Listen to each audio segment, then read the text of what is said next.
pudo lograr de esa pueblo de Chile. Y quieren es que el país y a la gente le vaya bien. Que se crean entre los cubanos en el exterior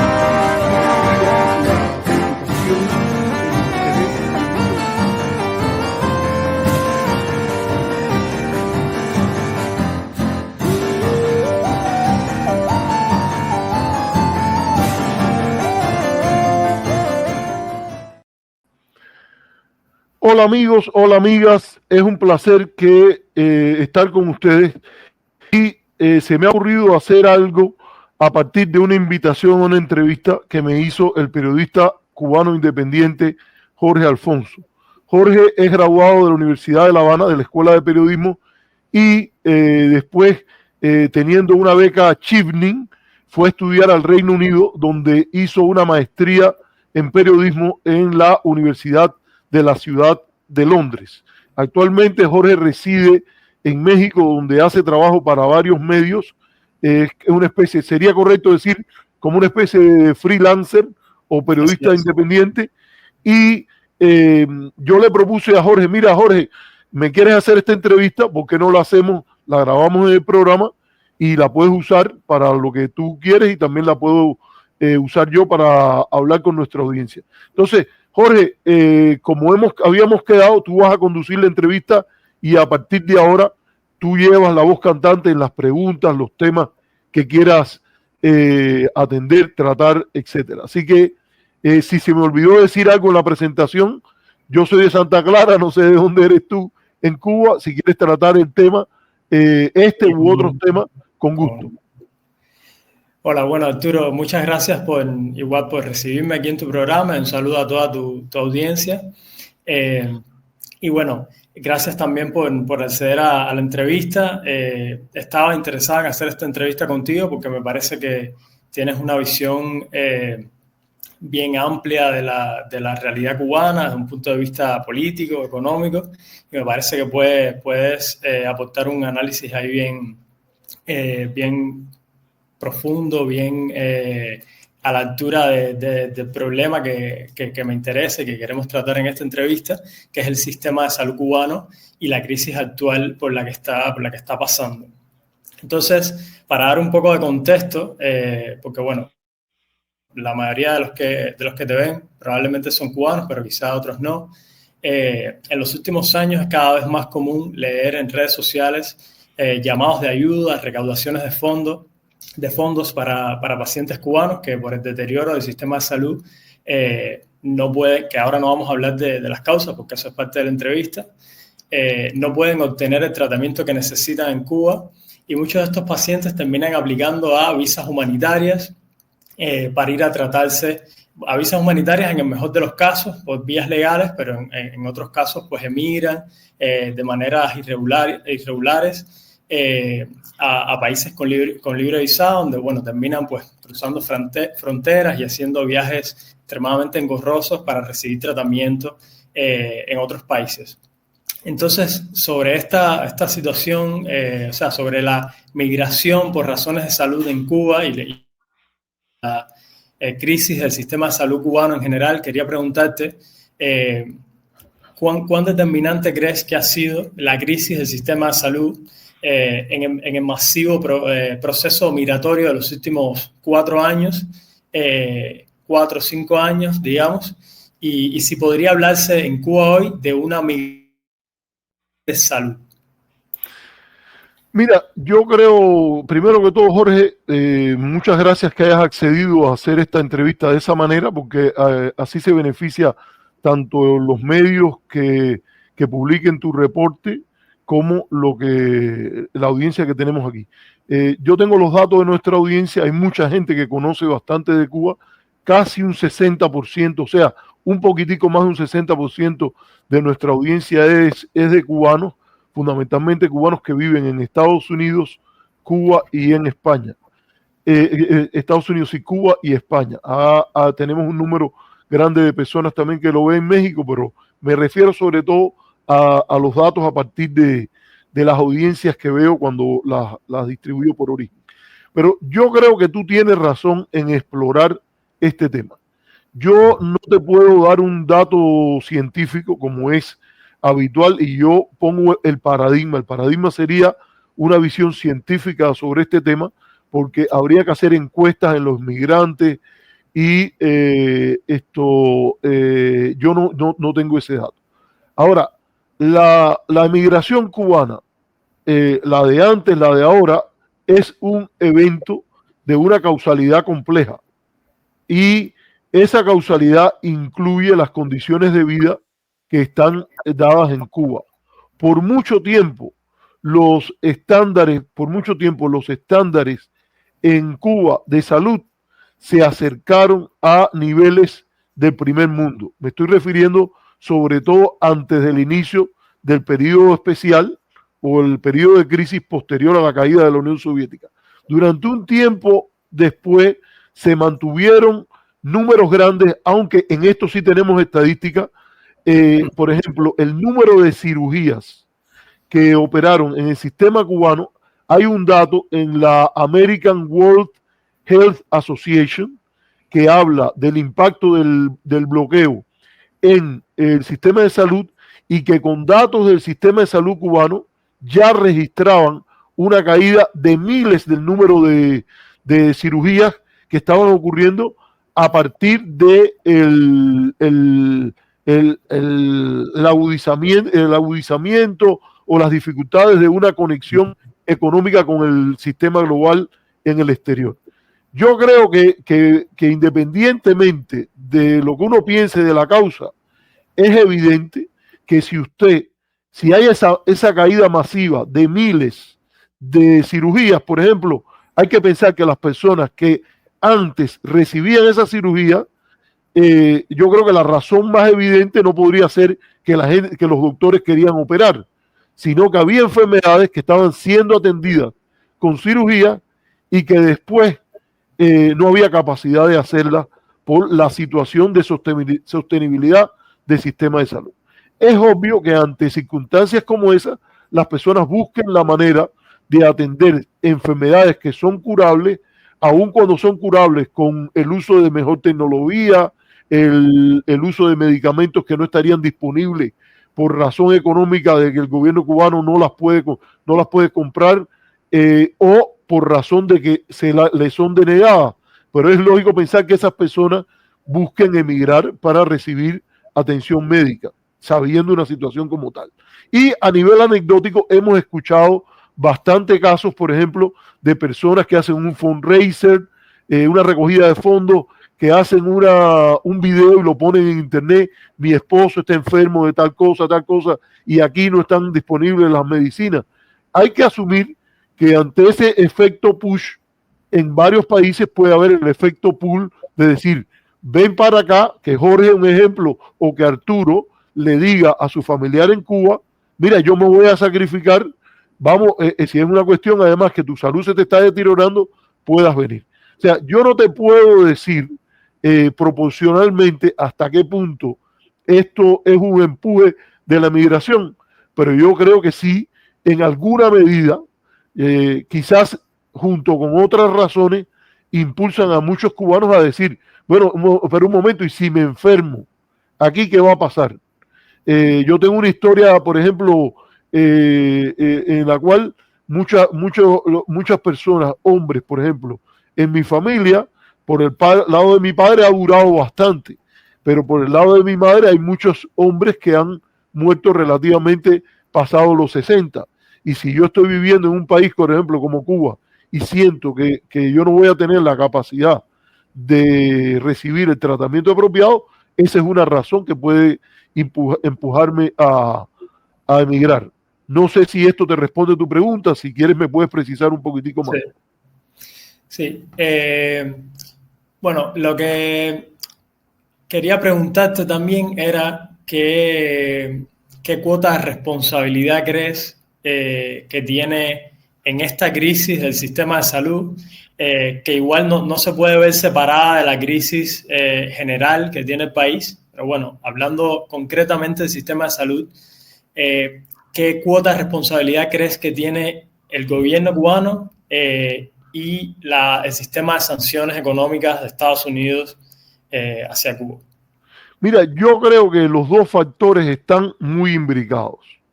y es difícil, de nuevo, sin en este sentido tener todos los datos, aunque hay datos importantes que la ONEI pone, el propio sistema de salud de vez en cuando muestra ejemplos, y también tenemos los datos de regulaciones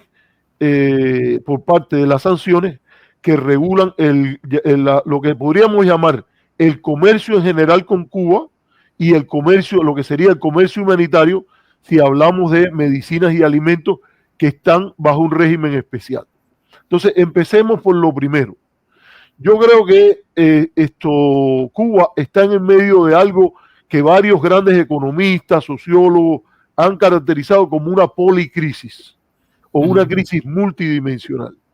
Y en esa crisis multidimensional, sin lugar a dudas, el gobierno cubano tiene una responsabilidad muy importante. Un modelo económico que ha tratado de mantener e incluso posponer la reforma, la implementación de reformas en lo práctico,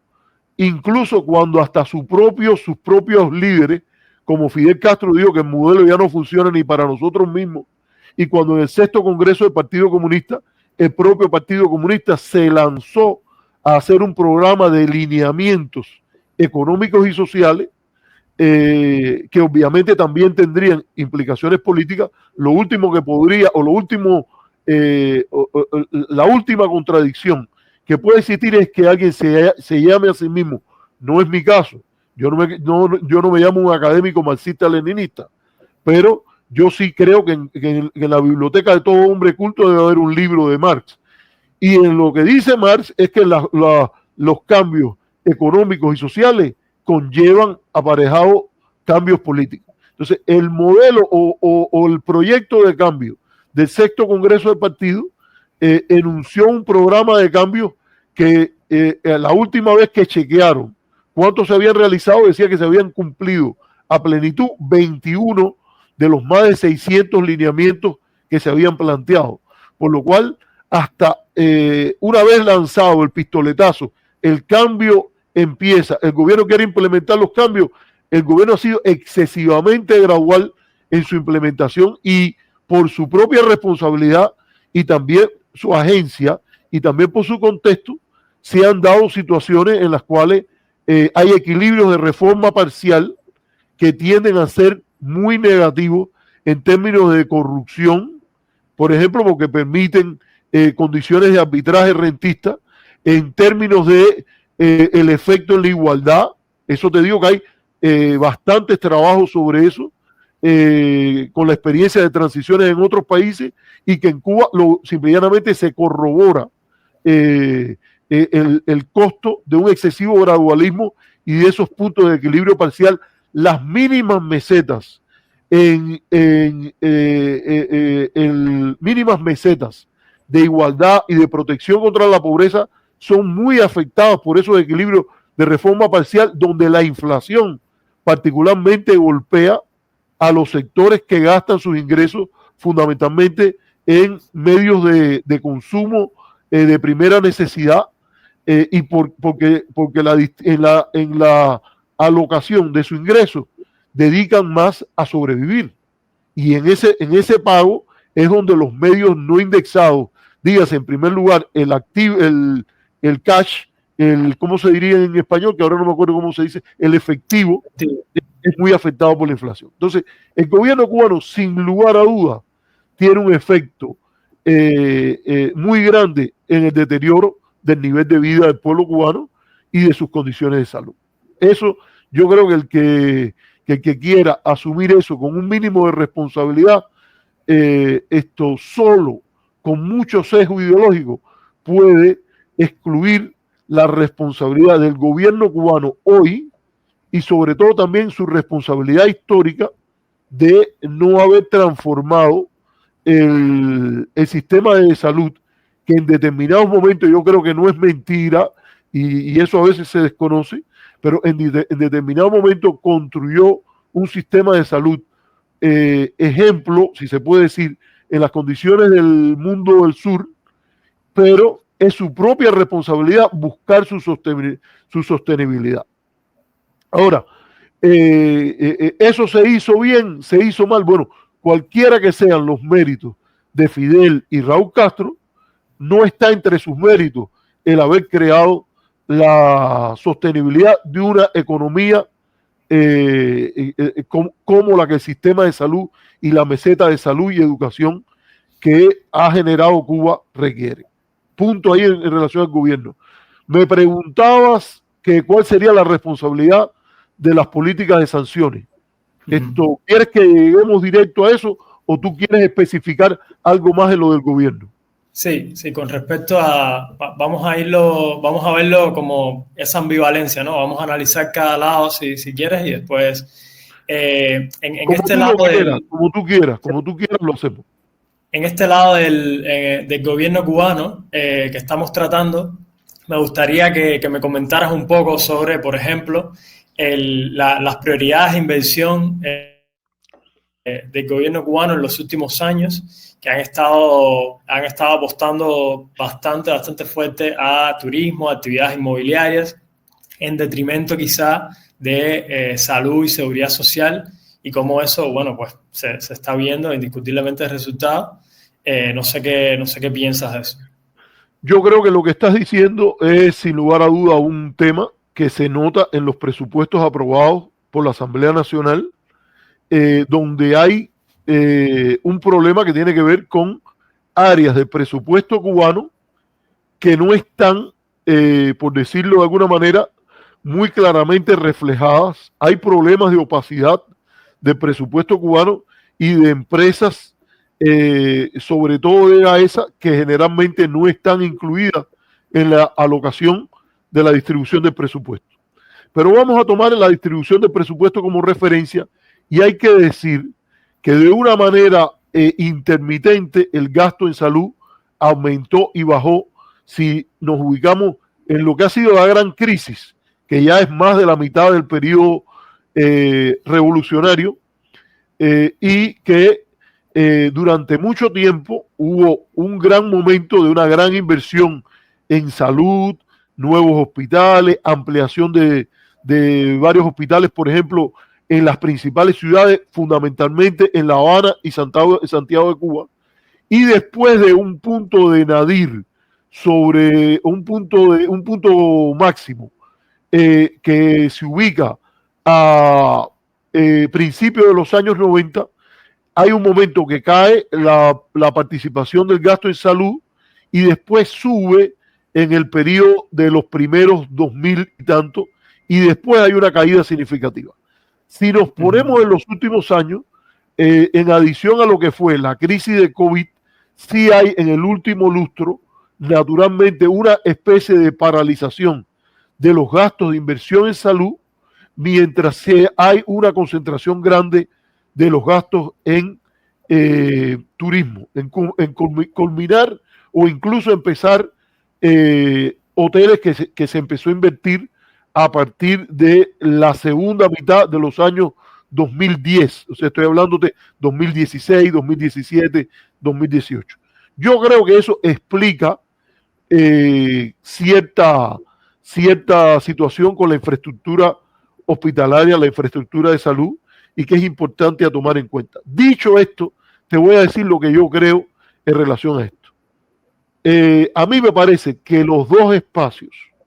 donde más se podría haber hecho para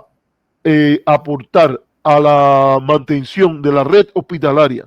y la red de salud no era invertir mucho más en salud. Cuba tenía un presupuesto y una situación de cierta atrofia, y yo creo que las dos áreas que se reflejan en la inversión de salud, pero que no son directamente inversión de salud, y sí podían ayudar, eran la red energética, porque casi todo lo demás funciona a partir de la red energética, y no es independiente. En el índice de desarrollo humano, que como tú sabes está compuesto de tres componentes: el indicador de salud, que es un 33.3, el indicador de educación, que es un 33.3, y el Producto Interno Bruto per cápita, que es 33.4, el indicador de desarrollo humano. no son independientes, sino son interdependientes. Y el efecto, por ejemplo, de la caída del Producto Interno Bruto per cápita se refleja en el indicador de salud. Y el efecto por ejemplo, la educación también tiene impacto en el indicador de salud. Por lo cual yo te diría que, por ejemplo, la nutrición es muy importante para el tema salud. Y yo creo que en lugar, ahora hay una corriente de que todo, es decir, se invirtió en turismo y no se invirtió en agricultura, como fundamentalmente lo ha hecho el prestigioso y muy respetado por mí, por ejemplo, lo respeto mucho, Pedro Monreal, que él dice no se debió invertir tanto en turismo, debió invertirse más en agricultura. Está el caso, por ejemplo, de otros economistas, Ricardo Torres, por ejemplo, con el cual yo he tenido algún debate sobre el tema de su metodología para afrontar la discusión de la crisis en Cuba, que él dice que hay que primero cubrir toda la culpa del gobierno cubano y solo después hablar del bloqueo. Yo no estoy de acuerdo con eso, pero él sí tiene un mérito importante cuando él apunta que posiblemente parte de esa inversión en turismo debió haber ido al sistema energético. A mí me parece que, por ejemplo, esos dos elementos deberían tener prioridad porque su impacto en el desarrollo económico del país, posiblemente en el saneamiento de la crisis financiera, iba a tener un impacto en salud mucho mayor que admitir el sesgo que en varios libros de economía del desarrollo, particularmente en el tema de salud, reportan que hay muchas veces un sesgo profesional o político que apunta a un gigantismo en inversiones de salud que se hace en desmedro, favorece al sesgo profesional de los médicos o al interés de los políticos de decir, construimos un nuevo hospital y tenemos una nueva sala, cuando en realidad es posible que con una visión integral se justificara más una inversión en energía, en reparar el parque energético que tiene el país y en reparar la situación de, por ejemplo, la agricultura, donde hay una situación de seguridad alimentaria muy precaria. Sí, Arturo, con respecto a eso, o sea, me parece muy valioso ese análisis. Solo quería preguntarte, más allá o sea, independientemente de la estrategia de inversión del gobierno cubano, ya las responsabilidades más, quizá hablemos de casos que todos hemos leído en la prensa, anécdotas que hemos escuchado, sobre, por ejemplo, médicos o instituciones de salud que se niegan o al menos dificultan bastante entregar, o sea, uno de los requisitos para aplicar, por ejemplo, a una visa humanitaria para recibir tratamiento en los Estados Unidos y en otros países también, es recibir una especie de certificación, de documento que certifique que el país o la institución de salud no es capaz de proporcionar ese tratamiento. Y a veces las instituciones cubanas o los médicos cubanos directamente, pero creo que sería más atinado hablar de la institución, un poco dificultan la obtención del certificado para obtener la visa. Puede ser un tema, o sea, creo que es por un tema de orgullo de esa conquista de la revolución que es la salud, pero eso puede estar también afectando bastante pues que la gente consiga su visa y consiga su tratamiento. ¿Qué crees que hay por detrás de eso? Mira, Jorge, yo no tengo suficiente información para discutir estas cosas a plenitud. Yo sé lo que yo puedo llamarme un experto y en lo que no. Ahora, yo creo que tú has apuntado a un tema de gestión de una situación humanitaria crítica y el principio en eso debe ser salvar tantas vidas como sea posible, en el entendido de que hay que preservar también, ¿cómo decirte?, la ecuanimidad y la seriedad de emitir un fallo médico, que eso no se convierta en una vía para emigrar simplemente y realmente analizar sin falso orgullo, porque tú has apuntado lo de orgullo, lo dijiste tú, pero yo lo he pensado antes, sin falso orgullo de ¿no sería mejor que esta persona vaya a un lugar donde pueda recibir mejor atención médica? Si para obtener esas condiciones necesita, y hay una situación real de decir, mira, en condiciones ideales, o digamos, en condiciones de probabilidad, no de peor, en política pública sería no de peor escenario, es mejor que esta persona tenga el documento que le permitiría, que le permita ir y recibir este tratamiento en otro lugar. Yo sé que toda la política pública cubana está bañada por un sesgo patriótico, un sesgo nacionalista, porque esa ha sido la propaganda política y también parte del legado de lo que ha significado la revolución misma y el enfrentamiento a la política de Estados Unidos y otras cosas. Y Cuba tiene también un componente importante, las misiones médicas, etcétera, en la cual ese orgullo nacional es parte. Y no olvidemos tampoco lo que te he dicho, que es parte de la literatura sobre economía del desarrollo y particularmente sobre economía del desarrollo de sectores de salud. Hay un sesgo profesional también de muchos médicos que dice, yo puedo hacerlo. Y yo puedo hacerlo y eso puede jugar un papel. Ahora, yo creo que hay una complejidad